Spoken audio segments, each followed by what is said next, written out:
Hello there, friend. Welcome to Start Early Today, your daily dose of mindfulness and positivity.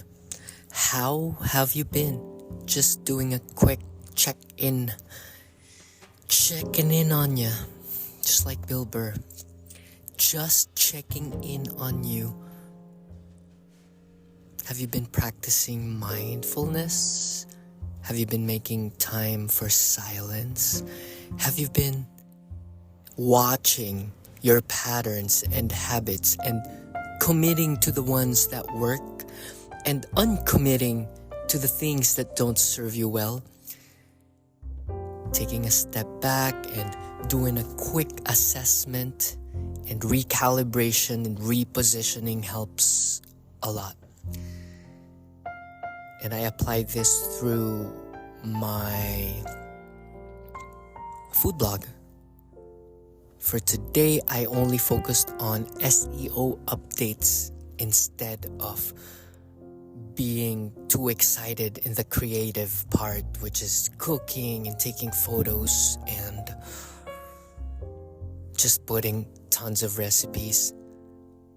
I have heard and learned that it is best to update the posts that are decreasing in website traffic. So that's just one aspect wherein I practiced the things that are needed for me to achieve the highest purpose of that, which is gaining traffic. So if you're curious and interested in what's going on in my kitchen, feel free to visit makepuretheyheart.com. Trip update. We have just returned from South by Southwest, wherein we celebrated music with artists from all over the world. We made friends with this band called Asimov. They're from Guatemala. And with lots of bands from the US. And it's just a celebration of diversity, of music, and wherever you may be from, South America, Asia, Europe. Oh, we played with a band called Curls. They're from Brighton, from New England. And they're fun. They're a mixture of grunge and indie pop with a girl vocalist. And South by Southwest was... news was it was boycotted because of their affiliation with organizations that are pro-war. So the trendy thing, or the trend, was to boycott South by, and most of the artists dropped out of their official showcases. And as a result, all of the schedules got jumbled around and new shows started to reorganize themselves as unofficial showcase. So as a result of this, I was able to get another show for us. But the thing is, the organizer, since it's too last minute of a thing, he double booked us. And he said, the only thing that we can do as a solution is for you guys to play at the same time, one indoor and one outdoor. So I picked the indoor stage, and as I was setting up, the band outdoors started playing heavily. And they are a band called Daisoko from Japan, and they were all shirtless, some dressed as samurai. They're all painted in the face, and some were wearing masks, and they're just all over the place, standing on chairs, and people really loved them, and I was kind of intimidated. Yeah, it's like their character is as if you were watching an anime show, and the Japanese people, they're really intense and creative. And as I was setting up my equipment, I got discouraged. But I took a step back and took a deep inhale. And I practiced the thing that I have been writing about. And what I've been always teaching was to treat everybody as a part of yourself. So I integrated their energy and I treated the happening as not separate from myself.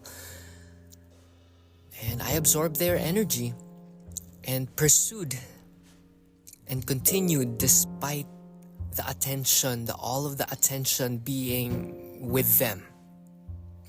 I mean, the attention of the people. People were cheering them, and I'm setting up indoors on the stage alone. But the guy, his name was Valentino.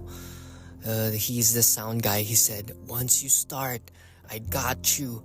We're gonna bring the people inside and I'm rooting for you.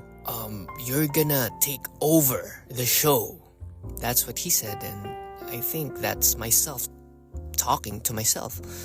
So I just took a deep breath and embodied the whole thing as myself and did the small things I needed to do, plug the things in the right places, and just started the show. And slowly people started to come in. So that's the story of that. It doesn't matter. Just focus on the thing that you're there to do. There is no lack. As for me, there was no lack in audience. Because as long as it sounds good and you're there to serve and please, it does not matter how it's gonna manifest. What matters is the type of person you are as you're doing it, as you're engaging it. Are you begrudging or are you fully integrated? Are you fully in it authentically, or you're wishing it to be over or complaining? So the mind can switch in and out of that state, but with awareness, which is very important, you can stay and focus on the good. Switching I get to from I got to. Okay? Humility and service, that this thing I do right here is my prayer. This is sacred. I pray to God that my offering is heard.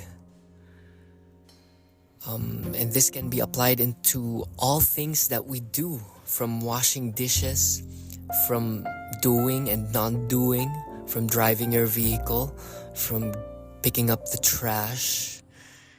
Everything is a prayer. Everything is a part of everything, that we are all it. And to dissolve that barrier, that division,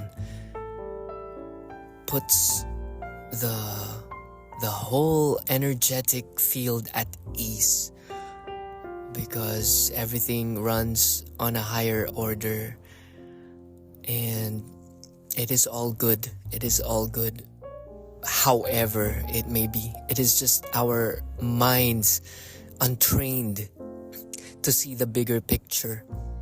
So moment to moment, we can do a step back and widen our scope, soften the heart, pull the shoulders back and relax the eyebrows, relax the eyelids,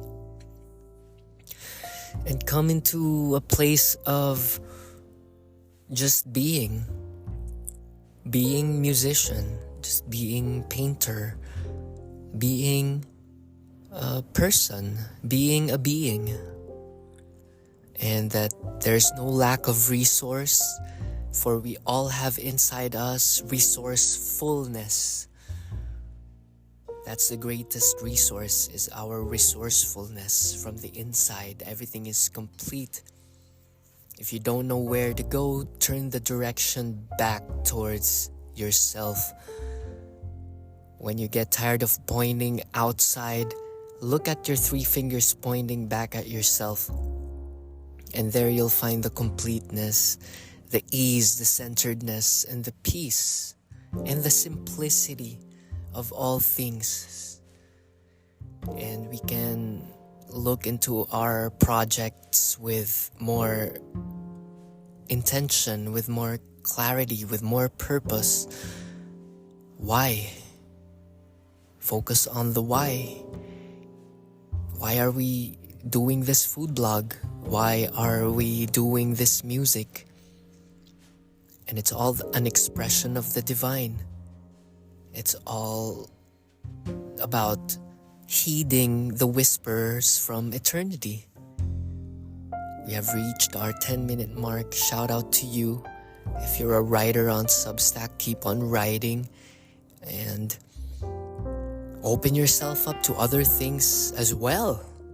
You're not only a Substack writer, you are a noticer. That's why we write. We tend to notice these things, and we just feel compelled to put it in words and string them together as threads that it may lift people up, that it may bring value to whoever comes across it. And may we not be attached to the fruits of our labor, because laboring is the gift in and of itself. Each moment is complete. The process is the prize. The climb is the gift. Okay, Sarah's here. Time for a grocery run. Namaste.